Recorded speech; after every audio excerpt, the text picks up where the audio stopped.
Hello ladies and gentleman, welcome back to the our channel. मैं संग्राम सिंह और आप देख रहे हैं क्रिप्टो रिटेलर।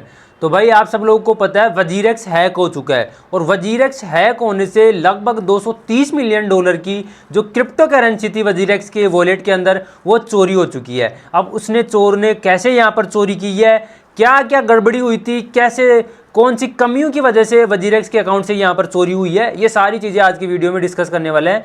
और इसके साथ ही ये भी डिस्कस करेंगे कि अभी वजीरेक्स इस चीज़ को लेकर क्या कर रहे हैं, क्या वो एक्शन ले रहे हैं, गवर्नमेंट के साथ उन्होंने क्या क्या बात की है और क्या अपडेट हमारे साथ उन्होंने शेयर की है। ये सारी चीज़ें आज की वीडियो में डिस्कस करने वाले हैं। तो वीडियो में आगे बढ़ने से पहले मैं एक बात आपको बताना चाहता हूँ, वो ये है कि भाई मैं पिछले 6 महीने से 7 महीने से लगातार आपके लिए रेगुलर वीडियो लेकर आ रहा हूँ, बिना किसी प्रमोशन के, बिना किसी इनकम के। अब यहाँ पर आपकी तरफ से मुझे कोई रेस्पॉन्स नहीं देखने को मिल रहा, तो भाई इससे मिलता है मेरे को डिमोटिवेशन, और आगे ऐसे वीडियो बनाने के लिए मुझे चाहिए मोटिवेशन। और मोटिवेशन कैसे आएगा? जब आप ज़्यादा से ज़्यादा वीडियो को लाइक करोगे, शेयर करोगे और कमेंट करोगे तब। और याद रखना सब्सक्राइब भी करना पड़ेगा आपको।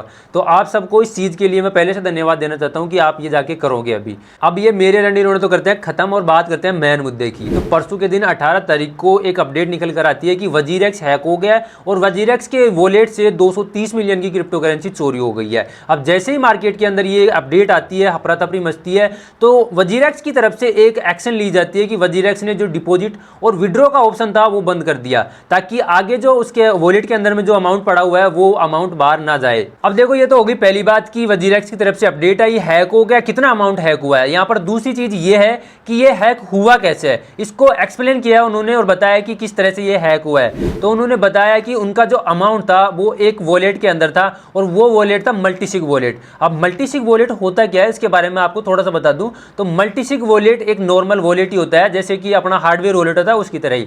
लेकिन इस वॉलेट को एक्सेस करने के लिए लगभग 5-6 लोगों की जरूरत होती है। वहां पर 5-6 लोग इसको ऑथराइज करते हैं, इसको सिग्नेचर करते हैं, तभी जाके हम उस वॉलेट के अंदर डिपॉजिट और विड्रॉ कर सकते हैं। जो वजीरेक्स का मल्टीसिग वॉलेट था उसको एक्सेस करने के लिए 6 लोगों की जरूरत थी। उन 6 में से 5 लोग तो वजीरेक्स की खुद की टीम के थे और एक जो बंदा था वो लिमिनल वॉलेट की तरफ से था, जो कि इनका कस्टडी वॉलेट सर्विस प्रोवाइडर था। अब यहाँ पर हुआ क्या कि जब ये ट्रांजैक्शन कर रहे थे तो स्क्रीन के ऊपर जो वॉलेट एड्रेस था वो जो इन्होंने लगाया था वो सही था, लेकिन उसके बैकएंड में कोई और ही एड्रेस था। तो ट्रांजैक्शन किए तो इनके लगाए हुए एड्रेस पे अमाउंट ना जाके हैकर के वॉलेट के अंदर अमाउंट चला गया और ये हैकिंग प्रोसेस कंप्लीट हुई। तीसरी चीज ये कि जो वजीरेक्स की टीम है उसकी तरफ से अभी तक क्या क्या एक्शन ली गई है और क्या हमें उम्मीद करनी चाहिए कि हमारा जो अमाउंट हैक हुआ है वो वापस से रिफंड होगा या नहीं होगा।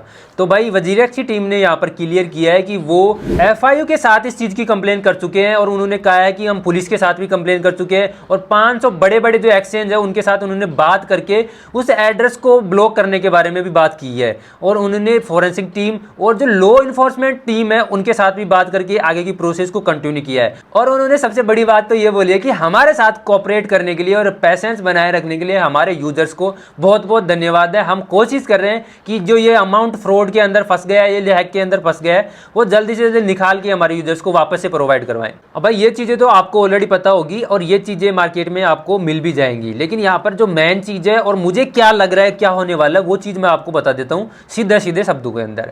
तो भाई जो लिमिनल वॉलेट का मेंबर था, एक मेंबर जो इनके मल्टीसिग वॉलेट के अंदर एक ऑथराइज पर्सन था, उन्होंने और उनकी टीम ने यह बताया कि हमारी तरफ से यहां पर कोई गड़बड़ी नहीं हुई है, जो वजीरेक्स की टीम है उनकी तरफ से यहां पर गड़बड़ हुई है और यह हैक उन्हीं की वजह से हुआ है। और ऐसा ही वजीरेक्स की टीम ने कहा है कि हमारी तरफ से गड़बड़ ना हो कि लिमिनल वॉलेट की तरफ से गड़बड़ हुई है और उसकी वजह से यह हैक हुआ है और उनकी वजह से यह चोरी हुआ है। मतलब कि एक दूसरे को वो ब्लेम कर रहे हैं और यहां पर इस बात को साइड में करने की कोशिश कर रहे हैं। और मुझे तो सीधा सीधा ये लग रहा है कि ये कहीं ना कहीं एक दूसरे को ब्लेम करके इसको अलग ही कई मोड पे ले जाने की कोशिश कर रहे हैं। अब देखो, इसके साथ साथ एक मार्केट से हवा और चल रही है कि ये जो हैक हुआ है वो वजीरेक्स की टीम ने खुद नहीं करवाया, क्योंकि इतना बड़ा अमाउंट के साथ अगर कहीं ट्रांसफर कर रहे हैं तो वो क्यों ट्रांसफर कर रहे थे। और यहाँ पर 5 मेंबर वजीरेक्स की टीम की थे, तो इसकी वजह से ज्यादातर यही एलिगेशन लगाए जा रहे हैं। तो शायद ये हो सकता है कि ये जो हैक हुआ है वो वजीरेक्स की टीम ने खुद ने करवाया और खुद करवा के इस पैसे को हड़पना चाह रहा होगा। तो भाई यहाँ पर आप क्या कर सकते हो, तो वो तो है भाई, आप वेट एंड वॉच करो, मतलब कि आप इंतजार करो पेशेंस के साथ कि यार क्या इसका रिजल्ट हमें देखने को मिलता है, और यही सोचो कि हमारा जो अमाउंट है वो वापस हमें मिल जाएगा। अब यहाँ पर जो वजीरेक्स की टीम है उसने एफआईयू के साथ बात कर ली है, और जो हमारा इंडियन गवर्नमेंट है जिसको आप 30% टैक्स दे रहे हो, तो यहाँ पर जो कुछ भी करेगी वो इंडियन गवर्नमेंट करेगी और एफआईयू करेगी, और जो लॉ एनफोर्समेंट एजेंसी है वो सब यहाँ पर करने वाली है। तो आपको यहाँ पर ज़्यादा घबराने की कोई ज़रूरत नहीं है। मुझे लग रहा है कि कहीं ना कहीं आपका जो ये केस है वो सोल्व हो जाएगा, और आपका जो फंड है वो कम से कम आपको वापस मिल जाएगा। तो भाई रोना रानी तो छोड़ो, पहले भी हमने मार्केट में ऐसे बहुत से हैक देखे हैं जिनके अंदर लोगों को वापस से उनका रिफंड मिला है, तो इसका भी उम्मीद है कि ये आपका रिफंड वापस करेगा। तो यहाँ पर आपको पैसेंस बना के इंतजार करना चाहिए, और जो हमारी गवर्नमेंट और एफआईयू और जो लॉ एनफोर्समेंट एजेंसी है वो यहाँ पर काम कर रही है, तो आपका पैसा कहीं ना कहीं वापस से आपको रिफंड करवाई देंगी। तो भाई तसल्ली रखो, काम डाउन रहो। आज के लिए इतना ही था, मिलते हैं नेक्स्ट वीडियो में, तब तक के लिए जय श्री राम। और हाँ भाई, वीडियो को लाइक शेयर कमेंट करना भूल मत जाना। मैं आपको इस चीज़ के लिए पहले ऑलरेडी बहुत धन्यवाद करना चाहता हूँ।